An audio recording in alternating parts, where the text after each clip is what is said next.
मनासुलु यात्राको यो दोस्रो दिनको दोस्रो भिडियो अथवा पार्ट 2 मा यहाँलाई पुनः स्वागत छ।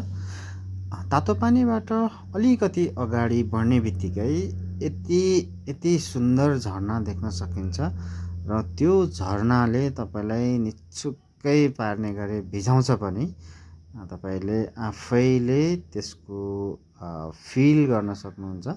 झरना पुरै बाटोमै खस्दो रहेछ र यो एकदमै एडभेन्चर पनि छ। यो बाटो जति सुन्दर छ त्यति एडभेन्चर पनि छ र यहाँ देख्न सक्नुहुन्छ हामी सबैजना यसरी जुत्ता फुकालेर अनि सँगसँगै लुगाहरू सबै रेनकोट भित्र राखेर ब्यागहरू रेनकोट भित्र राखेर यसरी हिँड्नु परेको छ र यो हावा यस्तो जोडको हावा चलेको हुन्छ यो झरनामा। अलिकति छेउतिर गयो भने निकै रिस्क पनि छ, तलतिर खस्ने सम्भावना छ। यसरी रमाइलो गर्न सकिन्छ। यो झरनाको एकदमै लाइभ यो आनन्द लिन सकिन्छ। यो झरनामा नरमाउने सायदै थिए होलान्। यहाँनिर दुईवटा झरनाहरू छन्। तातोपानीबाट अलिकति अगाडि लगभग 200 मिटर जति अगाडि गए पछाडि देखिने सुन्दर दृश्य हो यो। त्यो बाटो जति कठिन छ हिँड्नलाई, जति अप्ठ्यारो भए पनि यी झरनाहरूले तपाईलाई पूर्ण रूपमा मनोरञ्जन दिन्छ र तपाईको कठिनाइलाई भुलाइदिन्छ।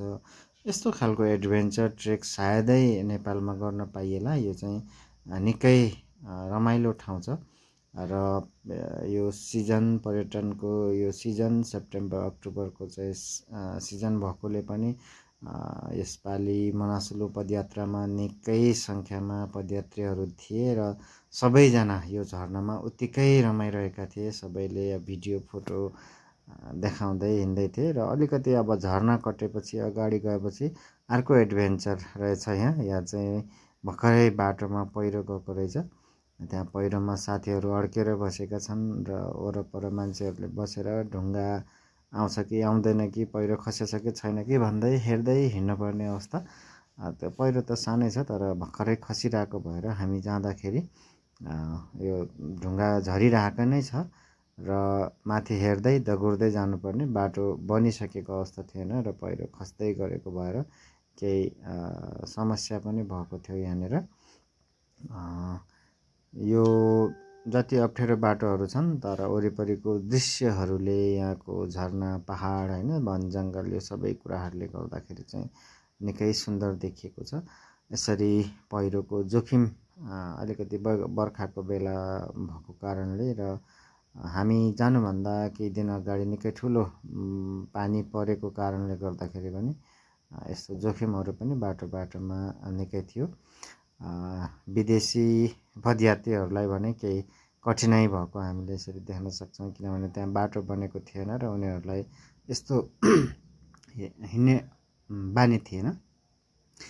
र यहाँबाट दोभानतर्फ जाँदै गर्दाखेरि यसरी सुन्दर झरनाहरू फेरि अहिले पछि हामी यस्तो झरना खोलाहरू चाहिँ प्रशस्त मात्रामै देख्न सक्छौँ, जसले चाहिँ पर्यटकहरूलाई निकै लोभ्याउने गर्छ।